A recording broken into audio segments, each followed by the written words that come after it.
good friends ලා. කවුද එයාලා? good friends ලා. එයාලට get උනාලු මොකද? piece of bread. piece කියන්නේ දන්නවද? මොකද? bread එයාලට හම්බුනාලු චූටි කෑල්ලක් bread. ඊට පස්සේ bread කියන්නේ දන්නවනේ?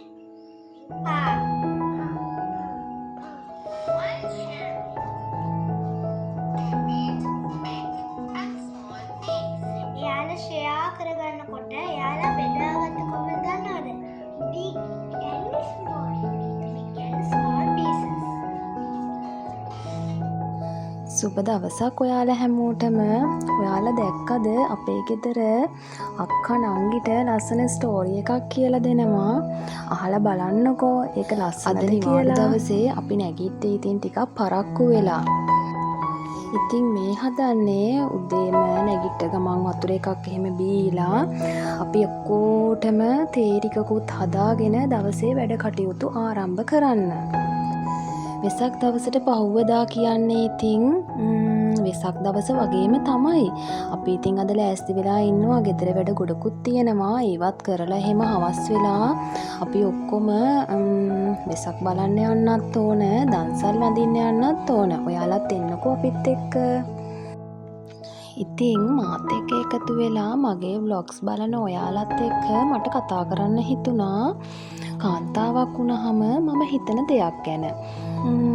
මම හිතන දෙයක් තමයි අපි දිනචර්යාවක් ඇතුව පිළිවෙලට හරිම සතුටින් ජීවත් වෙන්න ඕන පිරිසක් කියලා. මොකද ගොඩක් කාන්තාවෝ එක එක ප්‍රශ්න ගැන හිත ගෙවල් වල තනි වෙලා ගොඩාක් දුකින් කාලය ගත කරනවා. ඒ වගේම තවත් පිරිසක් එහෙම දුක් වෙන්නේ නැතුව පුංචි දෙයකින් වුණත් හරියම සතුටින් කාලය ගත කරනවා. ඉතින් අපි ලස්සන දිනචර්යාවක් එක්ක දිනචර්යාවක් පුහුණු කරලා අපි ජීවිතය ගත කළොත් අපිට සතුටින් අපේ ජීවිතය ගත කරන්න බැරි වේද? හිතන්න අපි පුංචියට වවන පුංචි පැලයක් දිහා බලලා වුණත් අපිට ලොකු සතුටක් ලබන්න පුළුවන් නේද? උදේ නැගිටින මොහොතේ ඉඳලා අපිට පුළුවන් නම් තේ එක හදන තැන ඉඳලා කෑම රෙඩි කරලා තමන්ගේ කිචන් එක පිරිසිදු කරලා ගෙවල් පිරිසිදු කරලා හස්බන්ඩ් දරුවෝ පාසලට යවුවට පස්සේ අපේ දවස සතුටින් ගත කරන්න ඒ කරන හැම සේවාවක් තුළින්ම ඒ කරන හැම ක්‍රියාකාරකමක්ම තුළින්ම අපිට සතුටක් ලබන්න ඇත්තටම අපිට සතුටින් ඉන්න පුළුවන් නේද? එහෙම සතුටින් මගේ vlog එක බලන ඔයාලා බලන්නකෝ මම මේ හදන්න යන්නේ මොනවද කියලා. ඊයේ වෙසක් දවසේ අපේ පුංචිලාව අපේ ගෙදර. එයාලා එනකොට මට කලවංකොළ ගොඩාක් ගෙනාවා. ඉතින් මම දැන් මේ හදන්නේ කලවංකොළ මැල්ලුමක් හදාගන්න.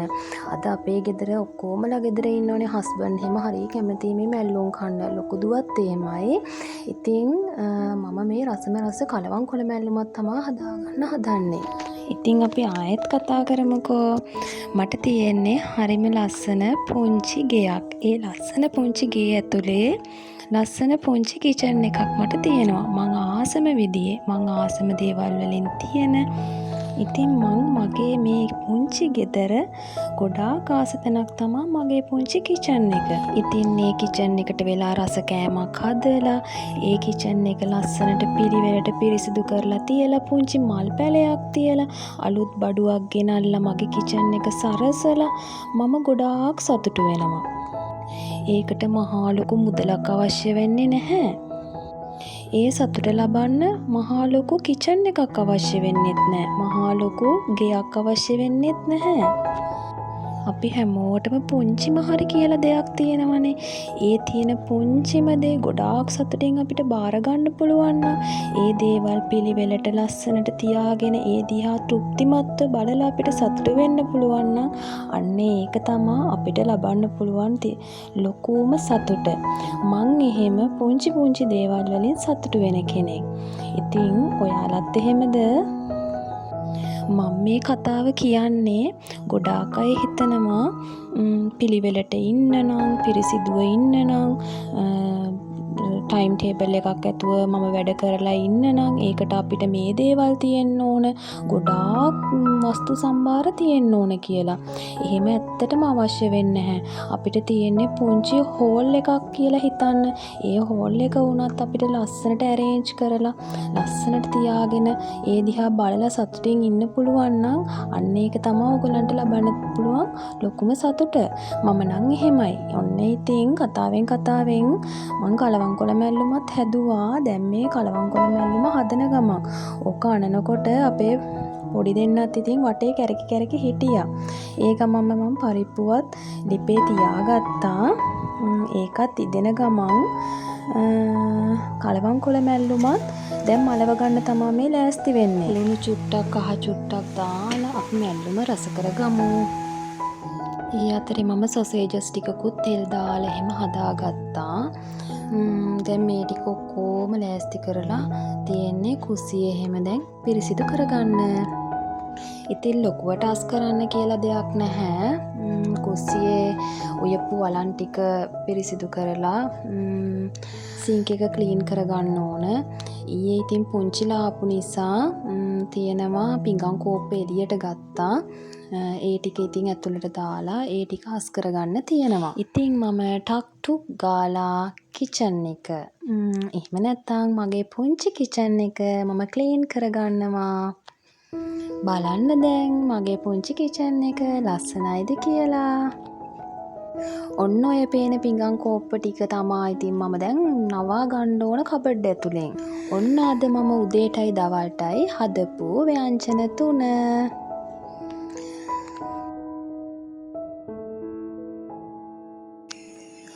අවුව වැටිගෙන එමින් තමා තිබුණේ. පොඩි පොද වැස්සක් ගියා. ඒ වුණාට ඉර හොඳට පෑවුවා. ඉතින් මං උදේට ඔයගොල්ලෝ දන්නවනේ හාල් හොදන වතුර එහෙම මේ පැලවලට දානවා කියලා. ඒ ඔක්කොමත් කරලා ගේට් පොඩ්ඩක් ක්ලීන් කරගන්න තමයි මේ හදන්නේ. අපේ චූටි නම් මොකක් හරි ලොකු වැඩක් වගේ. මට වීඩියෝ කරලා සපෝට් එක දෙන්නේ අපේ ලොකු දෝනි. මම ඉතින් ටක් ගාලා මේ සාලේ අද ගොඩක් හැඩි වෙලා නැහැ සාලේ. මොකද කලින් දවසේ මම රෑ මේ සාලේ හොඳට අස් කරලා එහෙම තමයි නිදාගත්තේ. ඉතින් උඩින් අතු ගාගෙන යන්න තමයි තියෙන්නේ. අපි සාලේ ටක් ගාලා අස් කරගමු. හරිම ලස්සන දවසක් තමා මේ ගෙවෙන්නේ.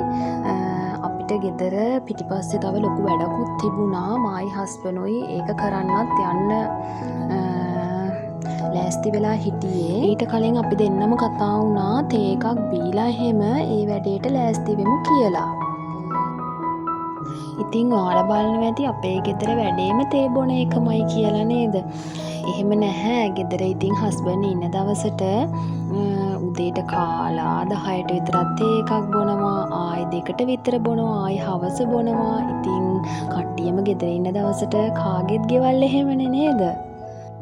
ඉතින් මං අපි 4 දෙනාට රසම රස තේ 4ක් ලෑස්ති කරගත්තා. ඒකත් ලෑස්ති කරගෙන බිස්කටුත් ඔක්කොම අරගෙන ඔන්න දැන් ටී පාටියක් දාන්න තමයි ලෑස්ති වෙන්නේ.